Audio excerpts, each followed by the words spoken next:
इस वक्त की बहुत बड़ी खबर आपको बता दें, लाइन ऑफ एक्चुअल कंट्रोल पर गलवान वैली में चीन की एक नई साजिश का खुलासा हुआ।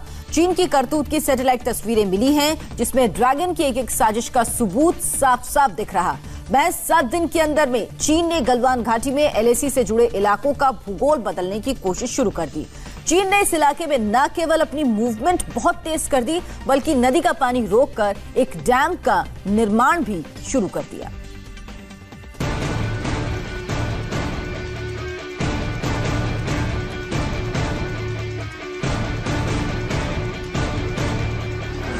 बॉर्डर पर चीन की साजिश की लेटेस्ट पिक्चर आ गई है।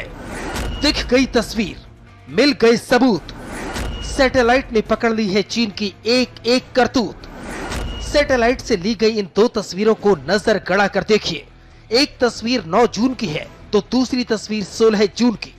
हम दोनों तस्वीरों के एक एक इंच का विश्लेषण करेंगे, लेकिन सबसे पहले देखिए वो तस्वीर जो 16 जून को ली गई। इसमें आपको एक तरफ वो इलाका दिख रहा है जो भारत के पास है। यहाँ पर भारतीय सेना की गाड़ियां और उपकरण हैं। इससे थोड़ी ही दूर पर आपको कुछ टूटा फूटा सा टेंट दिख रहा होगा। ये मलबा है। सूत्रों के मुताबिक ये चीन के जले हुए टेंट का मलबा है।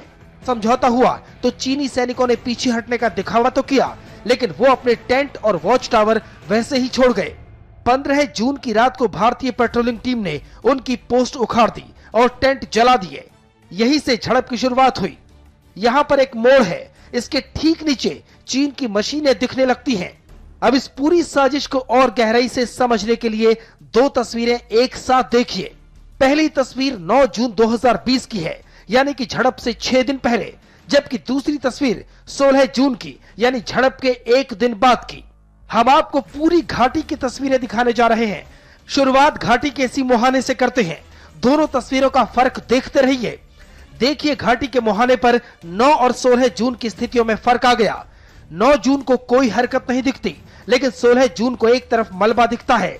थोड़ा आगे बढ़िए, घाटी में अंदर की तरफ आइए।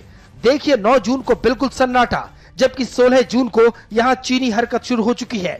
चीनी मशीनें नजर आ रही हैं। थोड़ा और आगे बढ़ने पर दिखती है सबसे बड़ी साजिश।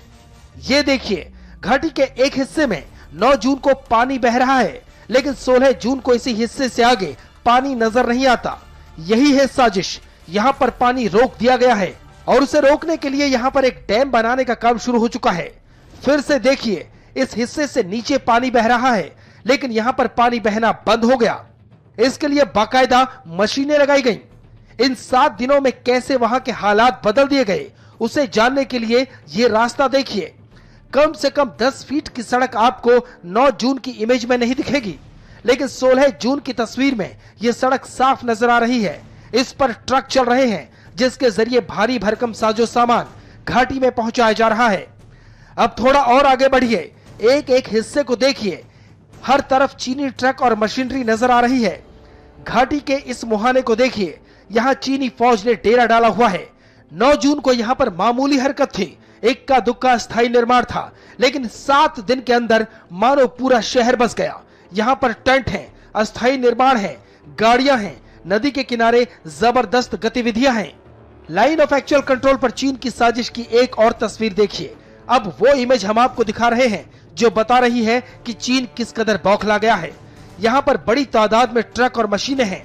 इस इमेज में कम से कम 100 ट्रक दिख रहे हैं। इस छोटे से इलाके में इतनी गाड़ियां और मशीनरी बता रही हैं कि चीन के इरादे क्या हैं। ये तस्वीर बता रही है कि चीन ने भारी भरकम जमावड़ा कर लिया है और वो पानी रोककर एक बहुत बड़ी साजिश को अंजाम दे चुका है। चीन की इन हरकतों की वजह से ही भारतीय सेना ने उनका विरोध किया, जिसके बाद दोनों तरफ झड़पें शुरू हो गई। चीन ने साजिश तो रच ली है, लेकिन कामयाब नहीं हो पाएगा। ये नया हिंदुस्तान है। सरहद पर कोई साजिश रचेगा तो बच नहीं पाएगा, चाहे वो पाकिस्तान हो चाहे चीन। तो सैटेलाइट से ली गई इन तस्वीरों में आप साफ देख पा रहे थे कि चीन ने टेंट और वॉच टावर लगाए थे, वो मलबा नजर आ रहा था।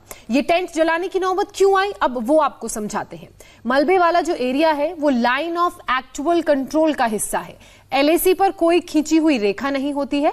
चीन और भारत का अपना अपना इलाका है। बीच का जो एरिया डीमार्क्ड है वो निर्धारित नहीं है, उसमें पेट्रोलिंग के नियम कायदे हैं, कोई इस इलाके में टेंट नहीं लगा सकता, स्थायी निर्माण नहीं कर सकता।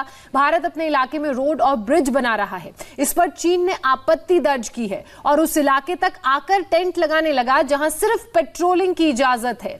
भारतीय सेना ने इस पर एतराज जताया और यहीं से झड़प शुरू हुई और यही झड़प का कारण बना।